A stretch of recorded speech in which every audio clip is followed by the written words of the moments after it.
کو نمبر 12 کی تفسیر دیکھتے ہیں۔ وَيَسْأَلُونَكَ، اور وہ سوال کرتے ہیں آپ سے، عن المحیض، حیض کے بارے میں۔ کل آپ کہہ دیں، ہوا وہ اذن گندگی ہے، فَاعْتَزِلُوا، چنانچہ تم الگ رہو، النساء عورتوں سے، فی المحیض حیض میں، وَلَا تَقْرَبُوهُنَّ، تم قریب جاؤ ان کے، تم قربو قریب جانا، ہن یہ عورتوں کے لیے، اگر مردوں کے ضمیر ہوتی تو کیا استعمال ہوتا؟ ہاں ہم ہوتا ہے یہاں پہ، مردوں کے لیے ہم اور عورتوں کے لیے ہن۔ تقربوہن حتی یطہرن، حتی یہاں تک کہ یطہرن وہ پاک ہو جائے، پھر اذا جب تطہرن وہ غسل کر لیں، فأتوہن تو تم آؤ ان کے پاس، من حیث جہاں سے امرکم حکم دیا ہے تمہیں، اللہ تعالیٰ نے، ان واقعی یا بلا شبہ اللہ تعالیٰ، یحب محبت کرتا ہے، التوابین بہت توبہ کرنے والوں سے، یحب اور وہ محبت کرتا ہے، المتطہرین بہت پاک رہنے والے سے۔ نساؤکم عورتیں تمہاری، حرثن کھیتیاں ہیں، لکم تمہارے لیے، فأتوا چانچہ تم آؤ، حرثکم اپنی کھیتی کو، انا جہاں سے شئتم چاہو تم، وقدموا اور تم آگے بھیجو، لانفسکم اپنی جان کے لیے، واتقوا اور ڈرو اللہ تعالیٰ سے، واعلموا اور جان لو، انکم یقیناً تم ملاقوہ ملاقات کرنے والے ہو اس سے، ملاقات کرنے والے ہو اس سے، وبشر اور آپ خوشخبری دے دو، المؤمنین ایمان والوں کو، اور لا نہ تم جعل بناؤ، ولا تجعلوا اور نہ تم بناؤ، اللہ تعالیٰ کو عرضۃً نشانہ، لِایمانکم اپنی قسموں کے لیے، لام سے یہ لی کے لیے، ایمان قسمیں، کم اپنی قسموں کے لیے، ان کے نہ تبروا تم نیکی کرو، وتتقوا اور نہ تم گناہ سے بچو، وتصلحوا اور نہ تم اصلاح کرو، بین درمیان الناس لوگوں کے، واللہ اور اللہ تعالیٰ سمیع سب کچھ سننے والا، علیم سب کچھ جاننے والا ہے۔ لا یؤاخذکم نہیں پکڑتا تمہیں اللہ تعالیٰ، باللغو ساتھ لغو کے، فی ایمانکم تمہاری قسموں میں، ولیکن اور لیکن، یؤاخذکم وہ پکڑتا ہے تمہیں، بما اس کی وجہ سے جو کسبت کمایا، قلوبکم تمہارے دلوں نے، واللہ اور اللہ تعالیٰ غفور بے حد بخشنے والا، حلیم بہت بردبار ہے، للذین ان لوگوں کے لیے جو یؤلون نہ ملنے کی قسم کھا بیٹھے، من نسائہم اپنی عورتوں سے، تربص انتظار کرنا ہے، اربعۃ 4 اشہر ماہ، پھر ان اگر فاؤوا وہ رجوع کر لیں، فإن تو یقیناً اللہ تعالیٰ غفور بے حد بخشنے والا، رحیم نہایت رحم والا ہے۔ فإن اور اگر عزموا وہ ارادہ کرے، الطلاق طلاق کا، فإن تو یقیناً اللہ تعالیٰ سمیع سب کچھ سننے والا، علیم سب کچھ جاننے والا ہے۔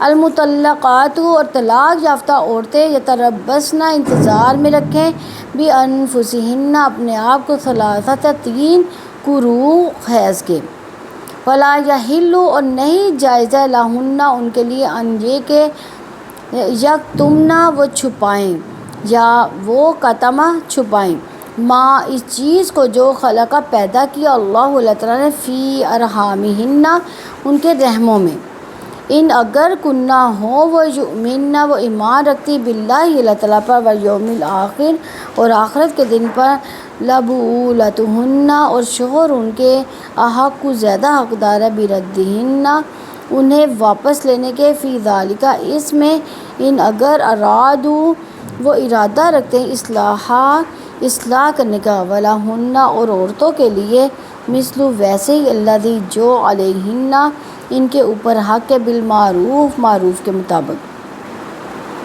وللرجال اور مردوں کے لیے، علیہن ان پر، درجہ ایک درجہ ہے، واللہ اور اللہ تعالیٰ، عزیز سب پر غالب، حکیم کمال حکمت والا ہے۔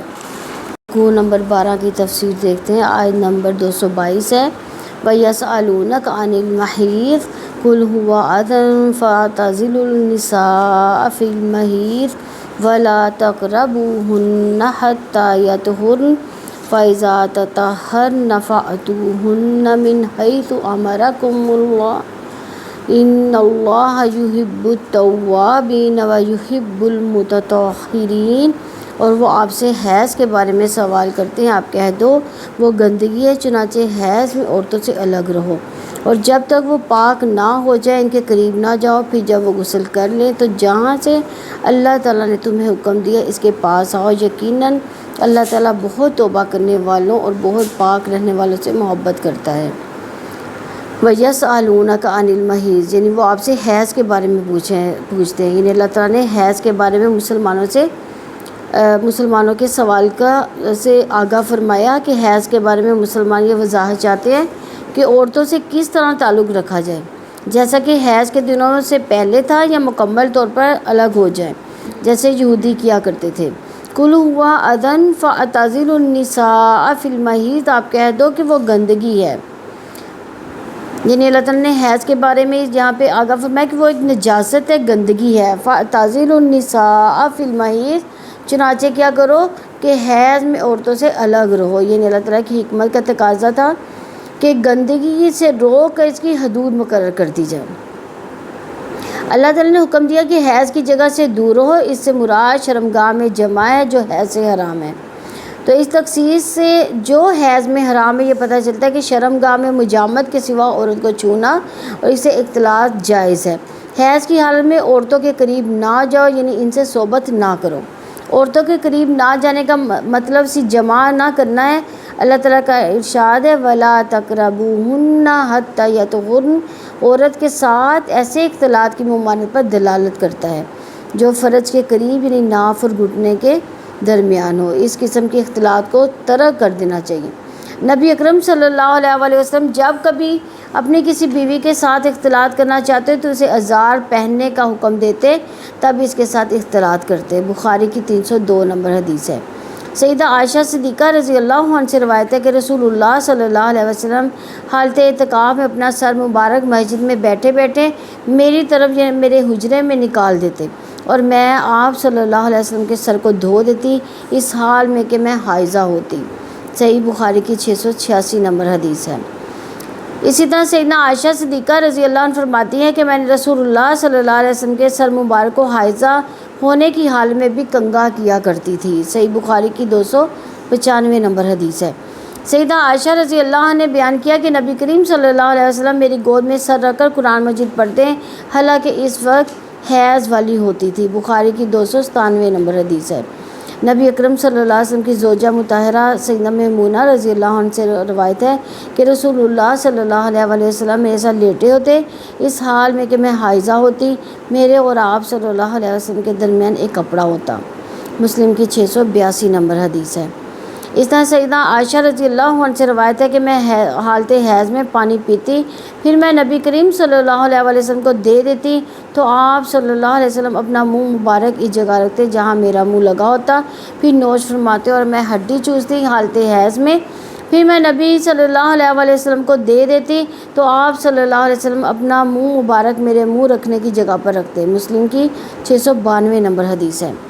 اسی طرح سیدہ عائشہ صدیقہ رضی اللہ عنہ سے روایت ہے کہ مجھے رسول اللہ صلی اللہ علیہ وآلہ وسلم نے فرمایا مجھے مسجد سے جائے نماز اٹھا کر دو، تو میں نے کہا میں حائضہ ہوں، تو آپ صلی اللہ علیہ وسلم نے فرمایا تیرا حیض تیرے ہاتھ میں نہیں۔ صحیح مسلم کی 699 نمبر حدیث ہے۔ سیدہ مارہ رضی اللہ عنہ کی پھوپھی نے سیدہ عائشہ رضی اللہ عنہ سے سوال کیا کہ اگر عورت حیض کی حالت میں ہو اور گھر میں شوہر اور بیوی کا بستر ایک ہو تو وہ کیا کرے، یعنی اس حالت میں اس کا شوہر اس کے ساتھ سو سکتا ہے یا نہیں، قریب رہ سکتا ہے یا نہیں۔ آپ رضی اللہ عنہ نے فرمایا سنو، ایک مرتبہ رسول اللہ صلی اللہ علیہ وسلم گھر آتے ہی اپنی نماز کی جگہ تشریف لائے، زیادہ دیر لگ گئی اور مجھے نیند آ گئی۔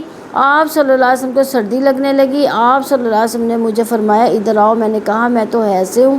آپ نے فرمایا کہ میرے گھٹنوں کے اوپر سے کپڑا ہٹانے کا حکم دیا اور پھر میری ران اور رخسار اور سینہ رکھ کر لیٹ گئے، میں بھی آپ صلی اللہ علیہ وسلم پر جھک گئی تو سردی کچھ کم ہوئی، اس گرمی میں آپ صلی اللہ علیہ وسلم کو نیند آ گئی۔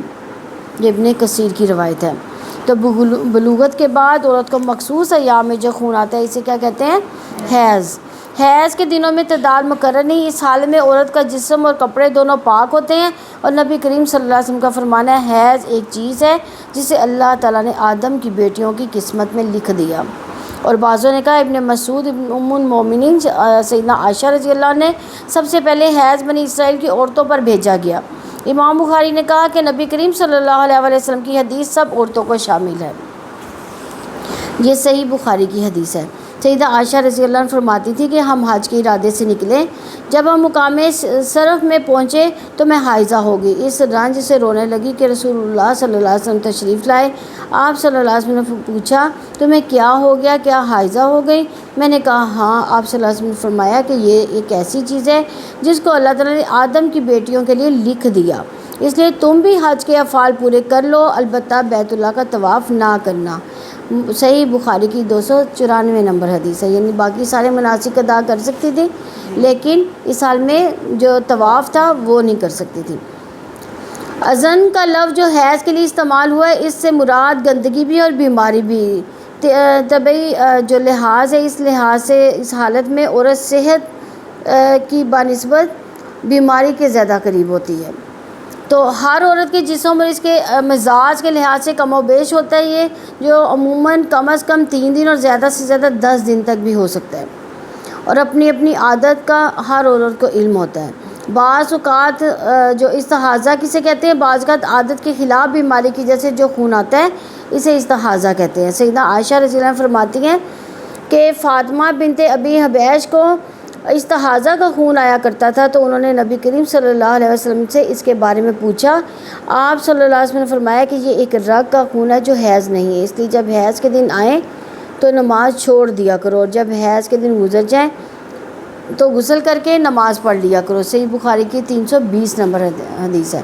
حالانکہ حیض کے بعد استحاضہ کا خون آنا شروع ہو جاتا ہے، تو استحاضہ کا خون اور حیض کا خون تھوڑا سا فرق ہوتا ہے۔ تو نفاس کسے کہتے ہیں؟ عورت کو زچگی یعنی ڈلیوری کے بعد جو خون آتا ہے اسے نفاس کہتے ہیں۔ حائضہ نماز نہیں پڑھ سکتی، اور حیض کے دوران اسے نماز معاف ہے، ان کی قضا اس پر واجب نہیں ہے۔ وہ روزے بھی نہیں رکھ سکتی، لیکن روزے اسے معاف نہیں بلکہ بعد میں اس کی قضا دینا واجب ہے۔ وہ ماسوہ طواف کعبہ کے حج کے باقی سب ارکان بجا لا سکتی ہے، اور واجب طواف کعبہ کے لیے اسے اس وقت تک رکنا پڑے گا جب تک کہ وہ پاک نہ ہو جائے۔ وہ کعبہ میں یا کسی بھی مسجد میں داخل نہیں ہو سکتی، وہ قرآن کو نہیں چھو سکتی، البتہ اکثر علماء کے نزدیک زبانی قرآن کریم کی تلاوت کی اسے اجازت ہے۔ اور استحاضہ حیض سے بالکل الگ چیز ہے، استحاضہ بیماری جبکہ حیض بیماری نہیں بلکہ عورت کی عادت میں شامل ہے، لہٰذا استحاضہ میں وہ تمام پابندیاں اٹھ جاتی ہیں جو حیض کی صورت میں تھیں، حتیٰ کہ اس سے صحبت بھی کی جا سکتی ہے۔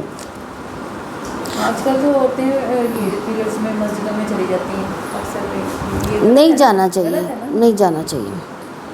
حائضہ عورتوں کو نہ اپنے ساتھ کھلاتے تھے پہلے، یعنی یہودیوں کی جو غلط فہمیاں تھیں ان میں ایک غلط فہمی یہ تھی کہ وہ حائضہ عورتوں کو نہ اپنے ساتھ کھلاتے تھے نہ اپنے ساتھ رکھتے تھے۔ یہودیوں نے اس بارے میں نبی کریم صلی اللہ علیہ وسلم سے سوال کیا، اس پر یہ آیت نازل ہوئی۔ سیدنا انس رضی اللہ عنہ سے روایت ہے کہ یہود میں سے جب کسی عورت کو حیض آتا تو اس کو نہ تو اپنے ساتھ کھلاتے نہ اس کو گھروں میں اپنے ساتھ رکھتے۔ صحابہ رضوان اللہ نے نبی کریم صلی اللہ علیہ وسلم سے پوچھا تو اللہ تعالیٰ نے ارشاد فرمایا وَيَسْأَلُونَكَ عَنِ الْمَحِيضِ قُلْ هُوَ أَذًى فَاعْتَزِلُوا النِّسَاءَ فِي الْمَحِيضِ۔ آپ سے حیض کے بارے میں سوال کرتے ہیں، آپ فرما دیں کہ وہ گندگی ہے، پس عورتوں سے حیض میں جدا رہو۔ تو رسول اللہ صلی اللہ علیہ وسلم نے فرمایا جماع کے علاوہ ہر کام کرو۔ یہود کو یہ بات پہنچی تو انہوں نے کہا کہ اس آدمی یعنی نبی صلی اللہ علیہ وسلم کا کیا ارادہ ہے، ہمارا کوئی کام نہیں چھوڑتا جس میں ہماری مخالفت نہ کرتا ہو۔ یہ سن کر اسید بن حضیر رضی اللہ عنہ، بعد بن بشر رضی اللہ عنہ حاضر ہوئے اور عرض کیا اے اللہ کے رسول صلی اللہ علیہ وسلم، یہودی اس طرح کہتے ہیں، کیا ہم عورتوں سے جماع ہی نہ کریں؟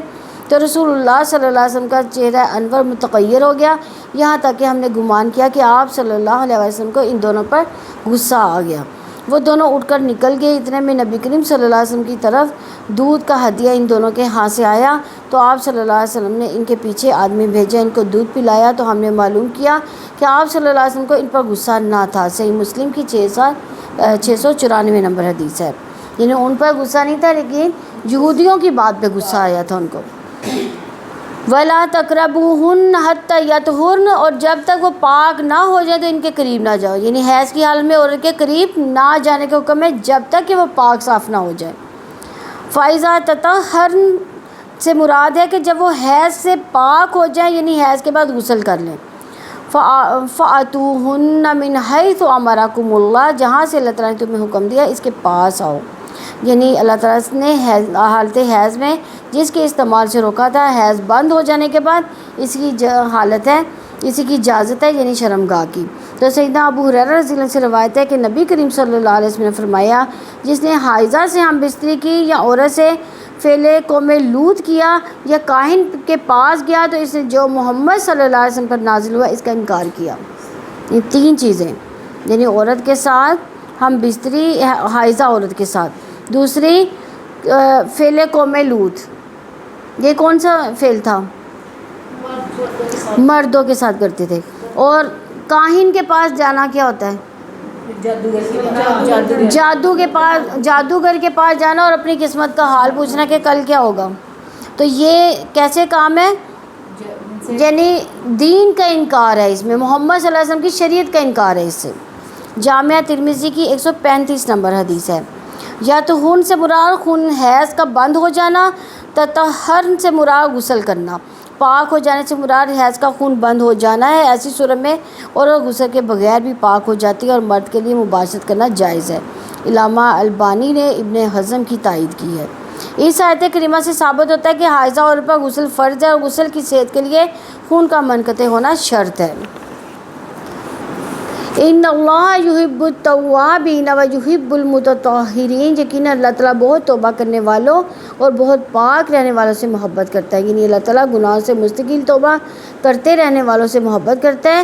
ان لوگوں کو جو ہمیشہ توبہ کرتے رہتے ہیں، و یحب المتطہرین، اللہ تعالیٰ پاک رہنے والوں سے محبت کرتا ہے جو شرک سے بھی پاک رہتے ہیں اور پانی سے حصی طہارت بھی حاصل کرتے ہیں۔ یہ آیت کریمہ حدث و نجاست سے حصی طہارت کو شامل ہے، پس اس آیت سے طہارت کی مطلق مشروعیت ثابت ہے، کیونکہ اللہ تعالیٰ ایک شخص کو پسند کرتا ہے جو طہارت کی صفت سے متصف ہوتا ہے۔ اس لیے مطلق طہارت صحت نماز، صحت طواف اور مصحف شریف کو چھونے کے لیے شرط ہے۔ یہ آیت کریمہ معنوی طہارت یعنی اخلاق رذیلہ، صفت قبیح اور افعال حسیسہ یعنی معنوی نجاستوں سے طہارت کو بھی شامل ہے۔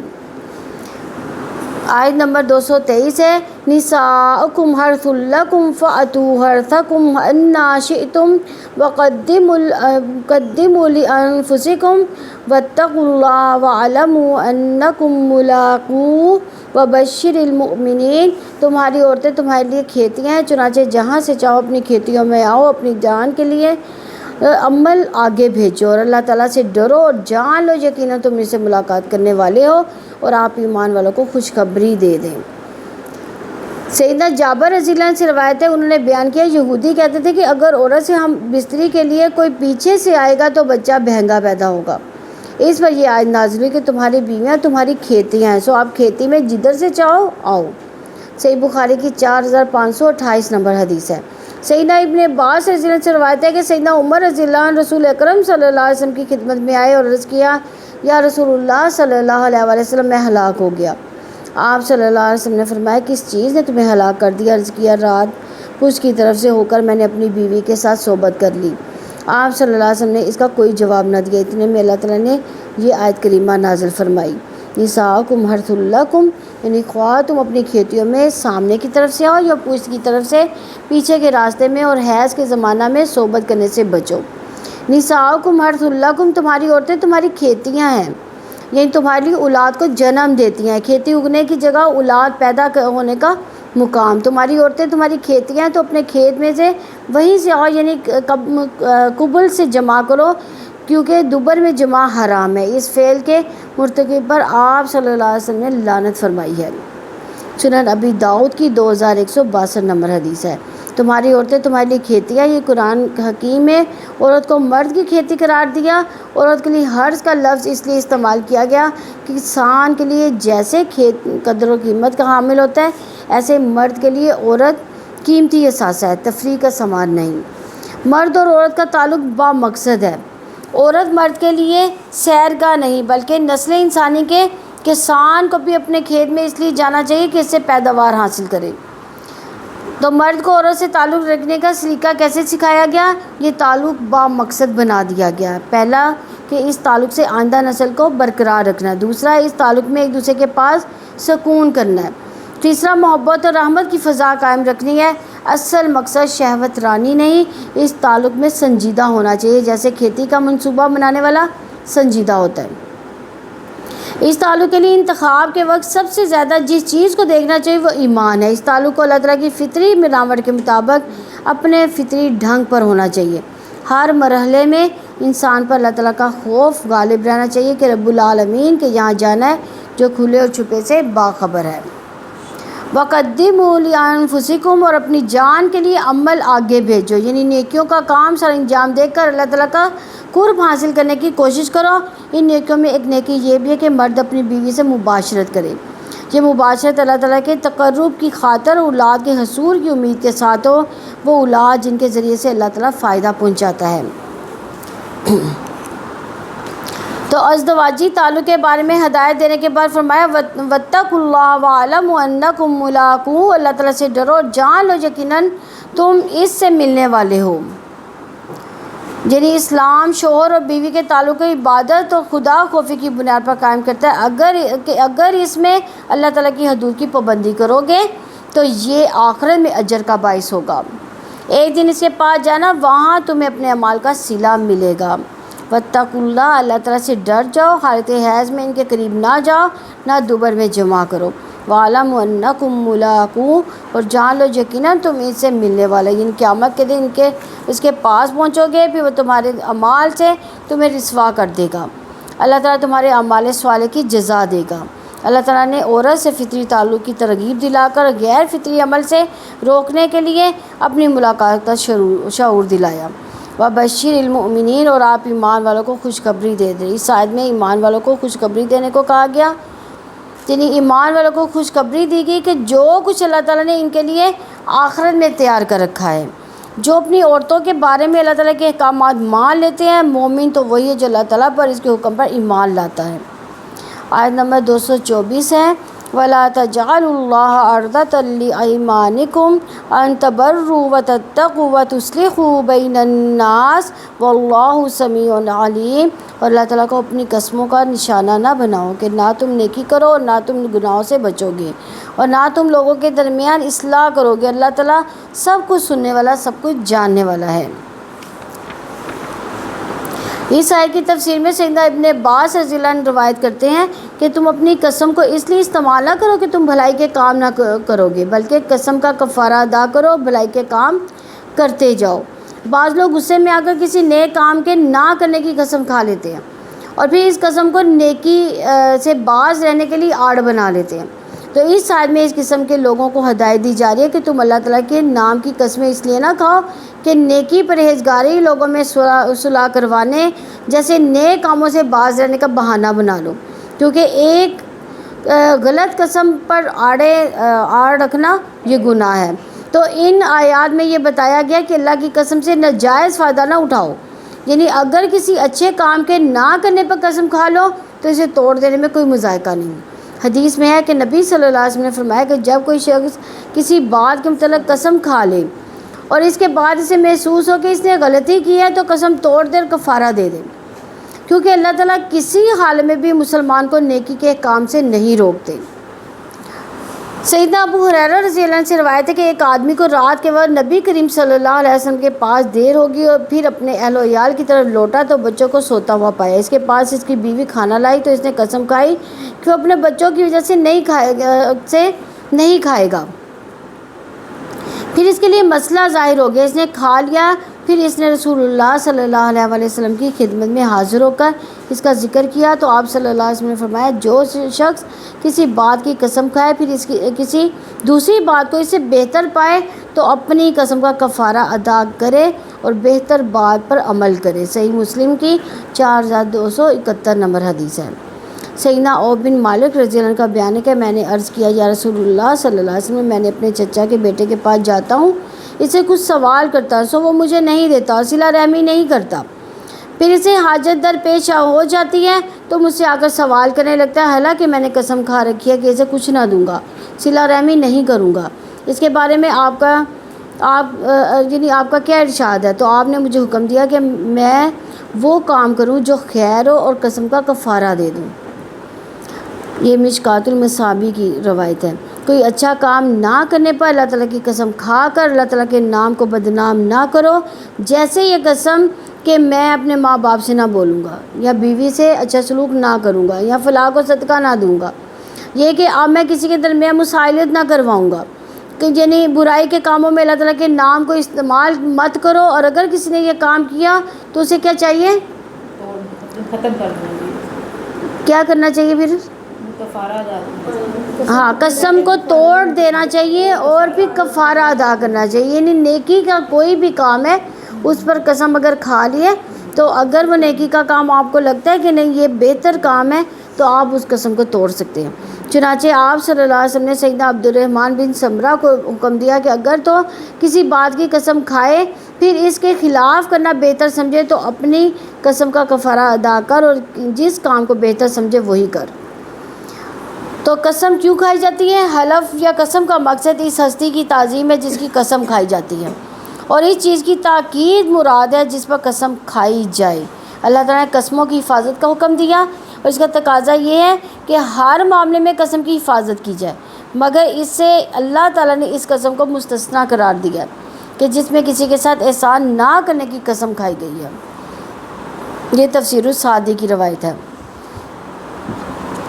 تو جو کوئی کسی واجب کو ترک کرنے کی قسم کھاتا ہے تو اس پر کیا پھر فرض ہے؟ قسم توڑ کے کفارہ۔ ہاں، قسم توڑنا اور قسم کا کفارہ ادا کرنا۔ اس قسم پر قائم رہنا جو ہے وہ حرام ہے۔ جو کوئی کسی مستحب کو چھوڑنے کی قسم کھاتا ہے اس پر اس قسم کا توڑنا مستحب ہے۔ جو کسی حرام امر کے ارتکاب کا حلف اٹھاتا ہے اس پر حلف توڑنا واجب ہے۔ اگر وہ کسی مکروہ فعل کے ارتکاب پر قسم اٹھاتا ہے تو اس پر اس قسم کو توڑنا مستحب ہے۔ رہے مباح امور تو ان کے بارے میں اٹھائی ہوئی قسم کا حفاظت کرنا زیادہ مناسب ہے۔ اس آیت کریمہ سے اس مشہور فقہی اور قانونی قاعدے پر استدلال کیا جاتا ہے، اذا تزاحمت المصالح قدم اہمها، جب مصالح میں باہم ٹکراؤ ہو تو اس کو مقدم رکھا جائے گا جو ان میں سے سب سے زیادہ اہم ہوگا۔ یہاں قسم کا پورا کرنا ایک مصلحت ہے، اور ان اشیاء میں اللہ تعالیٰ کے احکام کی اطاعت کرنا اس سے زیادہ بڑی مصلحت ہے، اس لیے اس کو مقدم رکھا جائے گا۔ تو قسم کا کفارہ کیا ہے؟ 10 مسکینوں کو کھانا کھلانا، یا کپڑے پہنانا، یا ایک غلام آزاد کرنا، یا 3 دن کے روزے رکھنا، یہ قسم کا کفارہ ہے۔ تو اللہ تعالیٰ نے اپنی صفات سمیع العلیم کا شعور دلا کر بھلائی، تقوی، اصلاح کے عمل کو چھوڑ بیٹھنے سے روکا ہے۔ اللہ تعالیٰ سمیع ہے، انسان جو کہتا ہے وہ سنتا ہے، اس سننے کا شعور انسان کو برا کہنے سے روکتا ہے۔ اللہ تعالیٰ علیم ہے، انسان جو کرتا ہے وہ اس کے علمی ہوتا ہے۔ اللہ تعالیٰ کے علم کا شعور انسان کو اصلاح کے کام چھوڑنے سے روکتا ہے۔ اللہ تعالیٰ کی صفات کا شعور انسان کو بھٹکنے اور گناہ میں مبتلا ہونے سے روکتا ہے۔ اللہ تعالیٰ سمیع ہے، تمام آوازوں کو سننے والا ہے، وہ علیم ہے، مقاصد اور نیتوں کو خوب جانتا ہے۔ گویا وہ قسم اٹھانے والوں کی بات کو سنتا ہے اور ان کے مقاصد کو بھی جانتا ہے کہ آیا یہ قسم کسی نیک مقصد کے لیے اٹھائی گئی یا برے مقصد کے لیے۔ یہ تفسیر السعدی کی روایت ہے۔ یہ شعور قسم اٹھاتے ہوئے بھلائی، پرہیزگاری اور اصلاح کے کاموں کو چھوڑنے سے بچاتا ہے۔ اللہ تعالیٰ کی سزا سے بچ جائیں، وہ علیم ہے، اعمال اور نیتوں کو جانتا ہے۔ آیت نمبر 225 ہے، لا یؤاخذکم اللہ باللغو فی ایمانکم ولکن یؤاخذکم بما کسبت قلوبکم واللہ غفور حلیم۔ اللہ تعالیٰ تمہاری لغو قسموں پر تمہیں نہیں پکڑتا، وہ اس کی وجہ سے تمہیں پکڑتا ہے جو تمہارے دلوں نے کمایا۔ اللہ تعالیٰ بے حد بخشنے والا، نہایت بردبار ہے۔ لغو سے مراد باطل، جس میں کوئی خیر نہ ہو۔ تو سیدہ عائشہ رضی اللہ عنہ کہتی ہیں کہ رسول اللہ صلی اللہ علیہ وسلم نے فرمایا، وہ آدمی کا اپنے گھر میں یہ قول ہے کہ اللہ کی قسم اور کیوں نہیں اللہ کی قسم وغیرہ، یعنی بعض لوگ ہوتے ہیں نا جو بات بات پہ قسم کہتے ہیں، اللہ کی قسم ایسے ہوا، اللہ کی قسم ایسے ہوا۔ تو لغو قسموں پر نہ کفارہ ہے نہ مواخذہ ہے۔ وَلَٰكِن يُؤَاخِذُكُم بِمَا كَسَبَتْ قُلُوبُكُم، وہ اس کی وجہ سے کہ تمہیں پکڑتا ہے جو تمہارے دلوں نے کمایا ہے، یعنی اس سے مراد کہ پکڑ دلوں کے افعال پر ہوتی ہے۔ اللہ تعالیٰ ان قسموں کی باز پرس کرتے ہیں جو دلی ارادے سے کھائی جائے۔ واللہ غفور حلیم، اللہ تعالیٰ بےحد بخشنے والا نہایت بردبار ہے، یعنی اللہ تعالیٰ بےحد بخشنے والا ہے، اس شخص کو بخش دیتا ہے جو توبہ کے ذریعے اس کی طرف لوٹتا ہے۔ حلیم، جو شخص نافرمانی کرتا ہے اس کے معاملے میں وہ حلم سے کام لیتا ہے، اس کو سزا دینے میں جلدی نہیں کرتا، اپنے حلم کی بنا پر پردہ پوشی کرتا ہے اور بندے پر قدرت رکھنے اور اپنے سامع ہونے کے باوجود اس سے درگزر کرتا ہے۔ یہ تفسیر السعدی کی روایت ہے۔ آیت نمبر 226 ہے، للذین یؤلون من نسائہم تربص اربعۃ اشہر فإن فاؤوا فإن اللہ غفور رحیم، ان لوگوں کے لیے جو اپنی عورتوں سے نہ ملنے کی قسم کھا بیٹھے انہیں 4 ماہ تک انتظار کرنا ہے، پھر اگر وہ رجوع کر لے تو اللہ تعالیٰ یقیناً بے حد بخشنے والا نہایت رحم والا ہے۔ یہ آیت سیدنا عبداللہ بن رواحہ رضی اللہ عنہ کے بارے میں نازل ہوئی ہے۔ ان کے بہنوئی اور بہن کے درمیان کچھ ناراضگی ہو گئی تھی، انہوں نے قسم کھائی کہ اس کے پاس کبھی بھی نہیں جائیں گے اور نہ اس سے بات کریں، نہ میاں بیوی کے درمیان صلح کرائیں گے۔ کس نے قسم کھائی تھی؟ یہ جو عبداللہ بن رواحہ، ہاں، ان کی جو بیوی تھی، یعنی ان کی جو بہن تھی نا، وہ ناراض ہو کے آ گئی، تو انہوں نے قسم کھائی تھی کہ وہ اپنے بہنوئی سے کبھی بھی صلح نہیں ہونے دیں گے۔ وہ کہتے ہیں کہ میں نے تو قسم کھا رکھی، اب میں اس کی خلاف ورزی کیسے کروں؟ اس پر اللہ تعالیٰ نے یہ آیت نازل فرمائی، للذین یؤلون من نسائہم، ان لوگوں کے لیے جو اپنی عورتوں سے نہ ملنے کی قسم کھا بیٹھے۔ الہ کے معنی قسم کھانے کی، اگر کوئی شوہر اپنی بیوی سے تعلق نہ رکھنے کی قسم کھا لے تو یہ الہ ہے۔ تو جس شخص نے جتنا عرصہ بیوی سے تعلق نہ رکھنے کی قسم کھائی ہو، وہ عرصہ گزر جانے کے بعد تعلق قائم کر لیتا ہے تو کوئی کفارہ نہیں۔ اگر ایسا شخص مدت پوری ہونے سے پہلے تعلق قائم کر لیتا ہے تو قسم کا کفارہ دینا ہوگا۔ اگر 4 ماہ سے زیادہ مدت کا تعین کیے بغیر قسم کھائے تو ایسے شخص کے لیے اس آیت میں 4 ماہ کی مدت مقرر کر دی کہ یا تو اس مدت کے پورا ہوتے ہی اپنی بیوی سے تعلق قائم کر لے یا پھر سیدھی طرح سے اسے طلاق دے دے۔ پہلی صورت بھی اختیار نہ کرے تو حاکم وقت کو اختیار ہوگا کہ وہ اسے کسی ایک کے اختیار کرنے پر مجبور کر دے۔ اکثر صحابہ رضوان اللہ علیہ اور جمہور رائے کے یہی فتویٰ ہے کہ سیدنا انس بن مالک رضی اللہ عنہ سے روایت ہے کہ رسول اللہ صلی اللہ علیہ وسلم نے اپنی عورتوں سے الہ کیا۔ اس وقت آپ صلی اللہ علیہ وسلم کے پاؤں میں موچ آئی ہوئی تھی اور آپ صلی اللہ علیہ وسلم 29 دن تک الگ بالا خانے میں قیام پذیر رہے۔ 29 دنوں کے بعد، یعنی 29 دنوں کے لیے انہوں نے قسم کھائی تھی کہ میں اپنی بیویوں کے پاس نہیں جاؤں گا۔ 29 دن کے بعد، یعنی 1 مہینے کی قسم کھائی تھی انہوں نے۔ 29 دنوں کے بعد تشریف لائے تو لوگوں نے کہا آپ صلی اللہ علیہ وسلم نے تو 1 مہینے کی قسم کھائی تھی، تو آپ صلی اللہ علیہ وسلم نے فرمایا مہینہ 29 دن کا بھی ہوتا ہے، یعنی 29 دن کا بھی چاند ہوتا ہے نا، تو اس حساب سے۔ صحیح بخاری کی 5999 نمبر حدیث ہے۔ سیدنا عبداللہ بن عمر رضی اللہ عنہ فرماتے ہیں جب الہ کے 4 ماہ گزر جائیں تو مرد کو طلاق دینے پر مجبور کیا جائے گا۔ بخاری کی 5291 نمبر حدیث ہے۔ الہ کی مدت 4 ماہ ہے، یا تو 4 مہینے گزرنے کے بعد بیوی سے تعلق قائم کر لیں یا طلاق دے دیں، معلق رکھنے کی اجازت نہیں۔ تعلق رکھنے کی صورت میں قسم کا کفارہ دینا ہوگا۔ دونوں صورتوں میں کوئی بھی اختیار نہ کی جائے تو عدالت مجبور کرے گی یا تو طلاق دے یا تعلق قائم کرے تاکہ عورت پر ظلم نہ کیا جائے۔ تو عورت کی فطری خواہشات اور قوت برداشت کا خیال رکھتے ہوئے یہ مدت مقرر کی ہے۔ الہ میں 4 ماہ کے اندر اندر رجوع کیا جا سکتا ہے۔ 4 ماہ میں 1 مرتبہ بیوی کے ساتھ مجامت فرض ہے، کیونکہ 4 ماہ کے بعد یا تو اسے مجامت پر مجبور کیا جائے گا یا اسے طلاق دینی ہوگی۔ یہ جبر صرف اس وقت ہو سکتا ہے جب وہ کسی واجب کو ترک کرے۔ اگر الہ کی عدت گزر جائے تو کیا طلاق ہو جائے گی؟ عدت گزرتے ہی ایک طلاق خود بخود واقع ہو جائے گی، یہ طلاق بائن ہوگی۔ دونوں چاہیں تو دوبارہ نکاح کر سکتے ہیں۔ فَإِنَّ اللَّهَ غَفُورٌ رَحِيمٌ، تو اللہ تعالیٰ یقیناً بے حد بخشنے والا نہایت رحم والا ہے۔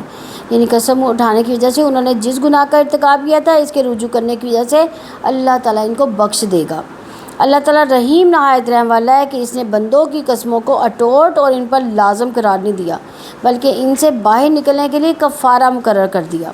وہ ان پر اس لحاظ سے بھی مہربان ہے کہ انہوں نے اپنی بیویوں سے رجوع کیا، ان سے مہربانی اور شفقت سے پیش آئے۔ یہ ان کا رجوع بھی اللہ تعالیٰ کی مہربانی ہی کا نتیجہ ہے۔ یہ تفسیر السعدی کی روایت ہے۔ تو اللہ تعالیٰ نے شوہر کو قسم کھانے کے بعد لوٹنے کے لیے اپنی صفت رحیم کا شعور دلایا کہ لوٹنے سے اللہ تعالیٰ کی رحمت ہوگی، اللہ تعالیٰ کی قسم کے گناہ کو معاف کر دینا۔ اس کے لیے اللہ تعالیٰ نے اپنی صفت مغفرت اور غفور کا شعور دلایا، یعنی یہ اللہ تعالیٰ کی ہی رحمت ہے کہ میاں بیوی جو ایک دوسرے کے ساتھ صحیح ہو جائیں۔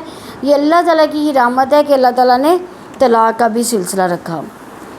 آیت نمبر 227 ہے وَإِنْ عَدَمُ الطَّلَاقَ فَإِنَّ اللَّهَ سَمِيعٌ عَلِيمٌ، اور اگر وہ طلاق دینے کا ارادہ کریں تو اللہ تعالیٰ یقیناً سب کچھ سننے والا، سب کچھ جاننے والا۔ یعنی شوہر اور بیوی میں ہم آہنگی نہ ہو سکے تو کیا رشتہ نکاح کو ختم کرنے کے لیے مرد اور عورت کے درمیان جدائی کے لیے مرد کو جو حق اسلام دیتا ہے اسے کیا کہتے ہیں؟ طلاق کہتے ہیں۔ یعنی مرد اور عورت کو یہ حق حاصل ہے کہ وہ الگ ہو سکتے ہیں۔ تو اس سے یہ پتہ چلتا ہے کہ 4 ماہ گزرتے ہی طلاق خود بخود واقعہ نہیں ہوگی بلکہ شوہر کے طلاق دینے پر ہوگی۔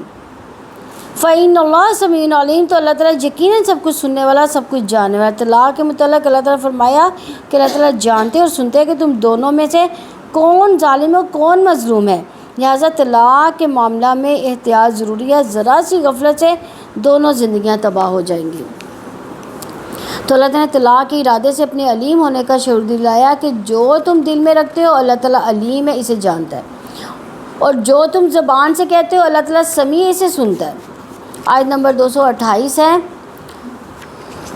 وَالْمُطَلَّقَاتُ يَتَرَبَّصْنَ بِأَنفُسِهِنَّ ثَلَاثَ قُرُوءٍ وَلَا يَحِلُّ لَهُنَّ أَن يَكْتُمْنَ مَا خَلَقَ اللَّهُ فِي أَرْحَامِهِنَّ إِن كُنَّ يُؤْمِنَّ بِاللَّهِ وَالْيَوْمِ الْآخِرِ وَبُعُولَتُهُنَّ أَحَقُّ بِرَدِّهِنَّ فِي ذَلِكَ إِنْ أَرَادُوا إِصْلَاحًا وَلَهُنَّ مِثْلُ الَّذِي عَلَيْهِنَّ بِالْمَعْرُوفِ وَلِلرِّجَالِ عَلَيْهِنَّ دَرَجَةٌ وَاللَّهُ عَزِيزٌ حَكِيمٌ۔ اور طلاق یافتہ عورتیں اپنے آپ کو 3 حیض تک انتظار میں رکھیں، ان کے لیے جائز نہیں کہ وہ اس چیز کو چھپائیں جس کو اللہ تعالیٰ نے ان کے رحموں میں پیدا کیا۔ اگر وہ اللہ تعالیٰ اور آخرت کے دن پر ایمان رکھتی ہیں، ان کے شوہر اس دوران میں انہیں واپس لینے کے زیادہ حقدار ہیں۔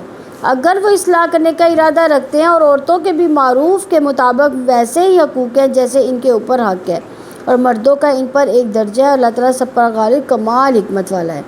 اسماء بنت یزید بن سکن انصاریہ رضی اللہ عنہا سے روایت ہے کہ رسول اکرم صلی اللہ علیہ وسلم کے زمانہ میں عورت کو طلاق دی جاتی تھی، اور طلاق شدہ عورت کے لیے اور عدت نہیں تھی۔ اس پر اللہ تعالیٰ نے طلاق کے لیے عدت نازل فرمائی، یعنی طلاق دی ہوئی عورتیں 3 حیض تک عدت گزاریں۔ تو یہاں اس لیے فرمایا گیا وَالْمُطَلَّقَاتُ يَتَرَبَّصْنَ بِأَنفُسِهِنَّ ثَلَاثَةَ قُرُوءٍ، اور طلاق یافتہ عورتیں اپنے آپ کو 3 حیض تک انتظار میں رکھیں۔ یعنی طلاق یافتہ عورتوں کی عدت کا حکم بیان کیا کہ جو حاملہ نہ ہو، جن کو دخول سے پہلے طلاق نہ دی گئی ہو، جن کو حیض آنا بند نہ ہوا ہو، جن کو حیض آنا شروع ہو چکا ہو۔ طلاق کی عدت 3 قروء ہے۔ قروء سے مراد 3 حیض بھی ہو سکتے ہیں، 3 طہر بھی ہو سکتے ہیں، دونوں معنوں کی گنجائش ہے۔ یتربصن بانفسہن ثلاثۃ قروء، اپنے آپ کو 3 حیض تک انتظار میں رکھیں، یعنی طلاق یافتہ عورتیں 3 حیض تک دوسری شادی کرنے سے خود کو روکے رکھیں۔ اس آیت کریمہ کے عموم سے مندرجہ ذیل صورت مستثنیٰ ہے، یعنی اگر متعلقہ حاملہ ہو تو اس کی عدت واضح حمل ہوگی۔ یعنی فرض کریں طلاق کے اگلے دن ہی ڈلیوری ہو جاتی ہے تو اس کا مطلب اگلے دن ہی اس کی عدت پوری ہوگی، لیکن اگر 9 ماہ تک اس کی ڈلیوری ہوگی تو 9 ماہ تک اس کی عدت چلے گی، پھر 4 ماہ نہیں ہوگی۔ اسی طرح اگر متعلقہ غیر مدخولہ ہے، یعنی اس کے ساتھ خلوت صحیحہ نہ ہو تو اس پر بھی کوئی عدت نہیں۔ یعنی فرض کریں میاں بیوی کا تعلق ہی نہیں قائم ہوا، نکاح ہوا، میاں بیوی نہیں ملے، تو کیا ہوا؟ جب طلاق ہوئی اسی وقت جو ہے اس کو وہ شادی کر سکتی ہے، لیکن اس کے لیے عدت نہیں ہے۔ تیسرا، لونڈیوں کی عدت 2 حیض ہے، جیسا کہ صحابہ رضوان اللہ علیہ کا قول ہے کہ آیت کریمہ کا سیاق دلالت کرتا ہے کہ آدمی مذکورہ عورت سے مراد آزاد عورت ہے، یعنی چونکہ وہ غلام عورت ہے تو اس کی جو ہے اسی حساب سے جو ہے اس کی عدت بھی کم ہے۔ ولا یحل لہن ان یکتمن ما خلق اللہ فی ارحامہن، اور ان کے لیے جائز نہیں کہ وہ اس چیز کو چھپائیں جس کو اللہ تعالیٰ نے ان کے رحموں میں پیدا کیا. یعنی اللہ تعالیٰ نے متعلقہ عورتوں پر واجب کیا کہ اللہ تعالیٰ نے ان کے رحم میں جو کچھ تخلیق کیا اس کے بارے میں آگاہ کریں، اور حمل یا حیض کو چھپانا ان پر حرام ٹھہرایا، کیونکہ ان کا حمل یا حیض کا چھپانا بہت سے مفاسد کو سبب بن سکتا ہے. اس آیت سے یہ ثابت ہوتا ہے کہ حیض اور حمل کے بارے میں عورت اگر کوئی خبر دیتی ہے تو وہ قابل قبول ہے. تو رحم کا معاملہ چھپانے سے مراد کہ حیض بھی ہو سکتا ہے اور حمل بھی. اگر اس سے مراد حیض ہے تو اس کا مطلب ہے کہ وہ حیض کو نہ چھپائیں، کیونکہ اس سے شوہر کا حق رجوع ثابت نہیں ہو سکتا. اگر اس سے مراد حمل ہو تو اس کا مطلب کہ وہ حمل کو نہ چھپائیں، کیونکہ دوسری شادی کی صورت میں نسب متشابہ ہو جائے گا، پہلے شوہر کا بچہ دوسرے کے نام ہو جائے گا، جو کبیرہ گناہ ہے. تو عورت حیض کا معاملہ کب چھپاتی ہے؟ عورت حیض کا معاملہ تب چھپاتی ہے جب اپنے شوہر کو رجوع نہ کرنے دینا چاہتی ہو. پھر وہ یہ کہہ دیتی ہے کہ مجھے 3 حیض آ چکے. عورت حیض کا معاملہ اس صورت میں بھی چھپاتی ہے جب وہ اپنے شوہر کے ساتھ رہنا چاہتی ہو. ایسی صورت میں اسے 3 حیض آ بھی چکے ہوں تو اظہار نہیں کرتی تاکہ شوہر رجوع کر سکے. یہ 2 پہلوں سے حرام ہے. ایک تو وہ اس کا مستحق نہیں رہی، دوسرے اس کی شریعت کی طرف منسوب کرنا حالانکہ وہ جھوٹی ہے. عورت جب حیض کے معاملے کو چھپا لیتی ہے تو عدت ختم ہونے کے بعد شوہر رجوع کر لیتا ہے. یہ رجوع زنا ہے، کیونکہ اب عورت اس کے لیے اجنبی ہے. تو عورت کا حیض یا حمل چھپانا بہت سے مفاسد کا باعث بن سکتا ہے. حمل کو چھپانا اس بات کا موجب بنتا ہے کہ حمل یعنی عورت اپنے حمل کے نسب کو کسی ایسے شخص کے ساتھ ملحق کر دے جس میں اسے رغبت ہو، یا محض عدت کے پورا ہو جانے کے بعد جلد بازی کے لیے حیض آنے کا اعلان کر دے. جب یہ عورت اپنے حمل کو اس باپ کے سوا کسی اور کے ساتھ ملحق کر دیتی ہے تو یہ قطع رحمی اور میراث سے محروم کرنے کا بھی باعث بنتی ہے. یعنی اس کی وراثت چینج ہو جائے گی، اس بچہ یا بچی کی وراثت چینج ہو جائے گی، ولدیت چینج ہو جاتی اور اس کا اسم و نسب چینج ہو جائے گا. اس لیے یہ بھی کبیرہ گناہوں میں سے ہے. تو اس کے لیے ان محروموں اور اقارب سے پردے کا موجب بنتی ہے. یعنی اگر وہ بیٹی ہوگی تو کیا ہوگا، وہ غیر محرم ہوں گے وہ سارے رشتے، تو کیا ہوگا، ان سے پردہ بھی بنتا ہوگا. اور اگر وہ لڑکا ہوگا تو کیا ہوگا، وہ وہاں پہ بھی اس کے بہن بھائی ہو سکتے ہیں یا اور بھی ہو سکتے ہیں، تو وہ بھی غیر محرم میں آ جائیں گی. اور بعض کا یہ بھی ہوتا ہے کہ اس الحاق سے محارم کے درمیان نکاح کا رشتہ قائم ہو جاتا ہے. تو اس کے مقابلے میں باپ کے سوا کسی اور شخص سے حمل کا الحاق ہوتا ہے، تو اس کے نتیجے میں اس کے تمام توابع مثلا میراث وغیرہ کا اثبات ہوتا ہے کہ جس شخص کے ساتھ حمل کا الحاق کیا گیا ہو اس کے تمام اقارب کو بچے کے اقارب بنا دیتا ہے. اور اس میں بہت بڑا شر و فساد ہے جسے بندوں کے رب کے سوا کوئی نہیں جانتا. ان کن یؤمن باللہ والیوم الآخر، اگر وہ اللہ تعالیٰ اور آخرت کے دن پر ایمان رکھتی ہیں. یعنی اللہ تعالیٰ نے طلاق یافتہ عورتوں کو حیض یا حمل چھپانے سے روکنے کے لیے اللہ تعالیٰ اور آخرت کے پر ایمان لانے کی طرف متوجہ کیا. ایمان لانے کا لازمی تقاضا ہے کہ وہ حق نہ چھپائیں. حیض یا حمل کو چھپانا عورت کے اللہ تعالیٰ اور یوم آخرت پہ ایمان نہ لانے کی دلیل بن جاتا ہے. اگر اللہ تعالیٰ یوم آخرت پہ ایمان ہوتا تو اس کے نتیجے میں اعمال کی جزا پر یقین ہوتا تو حیض و حمل کو چھپانے کا معاملہ کبھی نہ ہوتا. طلاق یافتہ عورتوں کے کیا فرائض ہیں؟ عدت کے دوران اپنے آپ کو دوسری شادی سے روکے رکھیں. ان کے حملوں میں اللہ تعالیٰ نے جو کچھ تخلیق کیا اسے نہ چھپائیں. وَبُولَتُهُنَّ حَقُّ بِرَدِّهِنَّ فِي ذَلِكَ، اور اس کے شوہر اس دوران میں انہیں واپس لینے کے زیادہ حقدار ہے. یعنی طلاق یافتہ عورتوں کے شوہر انہیں زوجیت میں واپس لینے کا حق زیادہ رکھتے ہیں جبکہ وہ عدت میں ہوں. ان ارادو اصلاحا، اس وقت تک ان کے شوہر ان سے رجوع کا زیادہ حق رکھتے ہیں اگر ان کا ارادہ اصلاح کا ہو. یعنی اگر وہ بیوی کو تکلیف دینے کے لیے نہیں لاتے تو، یعنی اگر شوہر رغبت رکھتا ہے، الفت رکھتا ہے، محبت رکھتا ہے، اس کا جذبہ ہے محبت کا، تو اس کو رجوع کرنے کا زیادہ حق حاصل ہے. اگر رجوع سے اس کا مقصد اصلاح نہیں تو وہ واپس لینے کا حق نہیں رکھتا. بیوی کو نقصان پہنچانے اور عدت کو لمبا کرنے کے لیے رجوع کرنا جائز نہیں ہے. تو رجوع کرے تو خالص نیت کے ساتھ کرے. رجوع سے عورت کو تکلیف اور اذیت دینا اس کا مقصد نہ ہونا چاہیے. جب وہ عورت کو رجوع کر کے تنگ نہ کرنا چاہتا ہو، جب وہ اصلاح کا ارادہ رکھتا ہو. رجوع کا یہ حق طلاق رجعی کے ساتھ خاص ہے. طلاق بائن میں شوہر کو رجوع کا حق نہیں ہوتا، تو ولی کو یہ اجازت نہیں ہے کہ رجوع کے راستے میں وہ رکاوٹ ڈالے۔ وَلَهُنَّ مِثْلُ الَّذِي عَلَيْهِنَّ بِالْمَعْرُوفِ، اور عورتوں کے بعد معروف کے مطابق ویسے حقوق ہیں جیسے ان کے اوپر حق ہے، یعنی وہ حقوق ہیں جن کو پورا کرنے دونوں پابند ہے، دونوں کے لیے پابندی ہے حقوق کو ادا کرنا۔ تو نان نفقہ طلاق یافتہ عورت کا حق ہے، اس لیے کہ وہ قانون کی روح سے رکی ہوئی ہے۔ اس آیت کریمہ میں اس بات کی دلیل ہے کہ نان نفقہ، لباس، معاشرتی تعلق، گھر، اسی طرح میاں بیوی کے درمیان خاص تعلق، ان سب کو مرجع معروف ہے۔ یہ عقد مطلق کی صورت میں ہے، یعنی نکاح کے وقت کوئی شرط طے نہ کی گئی ہو۔ خاندانی نظام میں ہر ایک کے حقوق ہیں، مرد ہو یا عورت، ہر ایک کی ذمہ داریاں۔ مرد اور عورت دونوں کو چاہیے کہ حق لینے کے ساتھ ساتھ پوری طرح حق بھی ادا کریں۔